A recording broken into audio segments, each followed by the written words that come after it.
So no, you can't talk about economics without talking about economics. And since it affects all of you, and this is what's going on in Washington right now, we need to address it. What about these great spikes in growth and so forth under Bill Clinton? Well, the economic defense of the Clinton tax hikes does not hold up against the facts. The economy did exhibit strong economic growth during the 1990s, but rapid growth did not occur soon after the tax hike in 1993. It came much later in the decade when Congress cut taxes. The new Republican Congress cut taxes. After the 1993 Clinton tax hike, the economy actually slowed to a point below what one would expect, considering the once-in-a-generation favorable economic climate that existed at the time, with the end of the Cold War and so forth. As for the overall economic recovery, that started well before President Clinton took office. You'll recall I just talked about the massive explosion of economic growth during the Reagan years. In January 1993, the economy was in the 22nd month of expansion following a brief recession from July 1990 to March 1991. From 1993 until 1997, the economy grew at a pedestrian 3.3% per year. It's not a lot. It was not until after the 1997 tax cuts passed by the Republican Congress, a tax cut President Clinton resisted but ultimately signed, that the spectacular growth in the 1990s kicked in at the end of the 1990s. Business investments skyrocketed after the tax cut, and the economy grew at an annualized rate of 4.4%, 33% faster than after the Clinton tax increase from 1997 through the end of the Clinton presidency. Real wages reversed their downward trend and began to grow again 1.7% a year during the same period. Once again, tax cuts saved the day. Unlike Clinton, who entered office with a strong economic wind at his back, Bush 43 came into office on the precipice of a recession caused by the bursting of the dot-com bubble. He entered office on January 2001. The recession actually began in March, 2 months later. In addition to the recession, the peaceful conditions Clinton enjoyed were reversed with the 9/11 attacks. In June 2001, Bush 43 signed into law the first wave of tax cuts. The relief included reductions of the marginal income tax rates and tax relief for families, for example, doubling the child tax credit from $500 to $1,000. To reduce the budgetary impact, Congress phased in the tax cuts over several years. But since those tax cuts were slow to go into effect, they were slow to help the economy. In fact, the economy continued to lose jobs after the tax cuts, even though the recession officially ended in November of that year.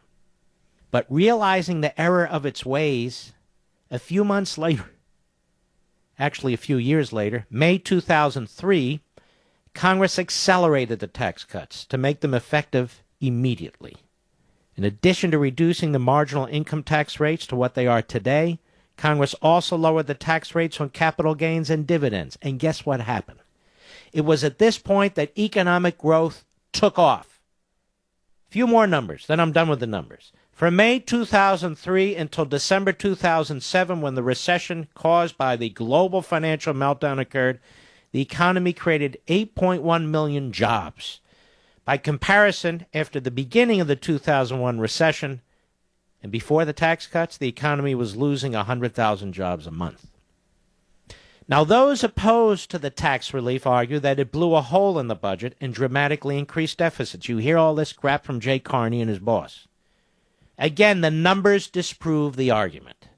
While receipts were below the historical level of 18% of GDP in 2003 as a result of the sluggish economy, they rebounded to above their historic norm by 2006 and grew further to a historic level in 2007.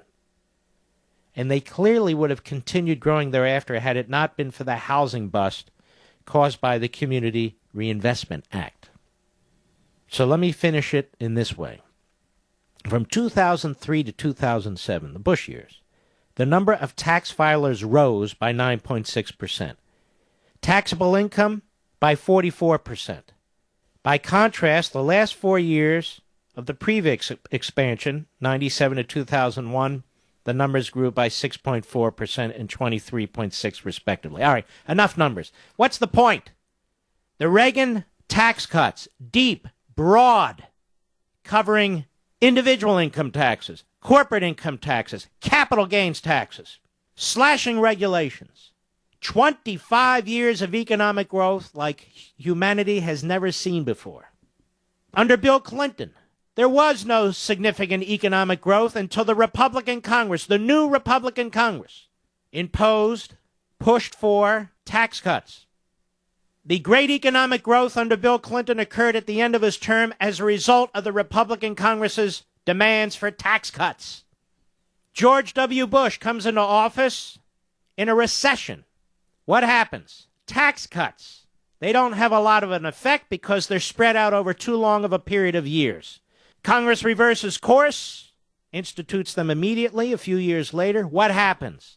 Broad economic growth, increase in family income, increase in job production. And then in 2008, what happens? Well, you not only have a global recession, but we're hit with the housing bubble as a result of liberal Democrat policies from Carter to Clinton with the Community Reinvestment Act. It explodes. No tax cut could fix that. And then Obama's elected. And what does he do? Massive spending, massive deficits, massive growth of government, massive hiring of government employees. And what's it gotten us? Nothing.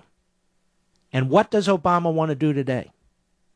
Massive tax increases, in addition to the massive tax increases already in place under Obamacare. Just the first wave of massive tax increases. He wants massive new spending. And the disaster that this is will be felt not immediately, but soon thereafter. This economy, as sick as it is, because Obama has his foot on its throat, will become even sicker. It's a very good piece by Daniel Halper, and he points out, referring to the minority side of the Senate Budget Committee, that's Senator Jeff Sessions, Obama's plan, the plan that he's proposing now, will add at least $8.6 trillion to the debt by the time, by 2022. He suggests $400 billion in deficit reduction would be achieved by a $1.6 trillion tax hike. With Obama's latest plan, debt in 2022 is expected to be $25.4 trillion. Otherwise, in 10 years, it's expected to be $25.8 trillion. In other words, his plan is not a plan at all. He wants to spend more money, massively increase the debt. This isn't a plan, ladies and gentlemen. This is a disaster. So Obama would take the tax increases that he's demanding, $1.6 trillion, and spend $1.2 trillion of that on a variety of projects. Increased spending is where the vast majority of the new taxes would go. So we're talking about $25.4 trillion, if their numbers even hold up, as a new national debt, not even including unfunded liabilities, versus $25.8 trillion, so a $400 billion difference. And when you're talking about $25 trillion, it's irrelevant. He has no intention of reducing spending at all. Now I'll go back to the macro point I made the other day. Obama and his party represent big government. They do not represent the people. Oh yes, they represent some people. That is, some people who require for their own needs or demand for their own needs a big, massive government that takes money from you and gives it to them. But Obama doesn't represent hard-working Americans. Obama represents government. Right now, given our economic condition, we need to unleash the private sector. What does Obama want to do to it? Further enslave it, punish it, coerce it, attack it. You're sitting there saying, well, gee, doesn't he have children? Doesn't he? His children will be perfectly fine. His family will be perfectly fine. Look at them. They're about to take a $4 million trip. They don't suffer the ravages of a bad economy. The powerful, the masterminds, they never do. They use the wealth of the nation and what's left of it to live perfectly well. They don't have to suffer the consequences of their own policies, and they never do. So just keep in mind that every time we've had significant tax cuts, from Reagan to the Republican Congress under Clinton to George W. Bush, we've had huge economic expansion, wealth creation, that is prosperity, opportunities, and jobs. And the so-called middle class Obama likes to claim to represent, their incomes go up. Their incomes go up. Right, that's the economics lessons for the day. But I thought it was very, very important because we're going to play some audio to put it all in context and bring it all together.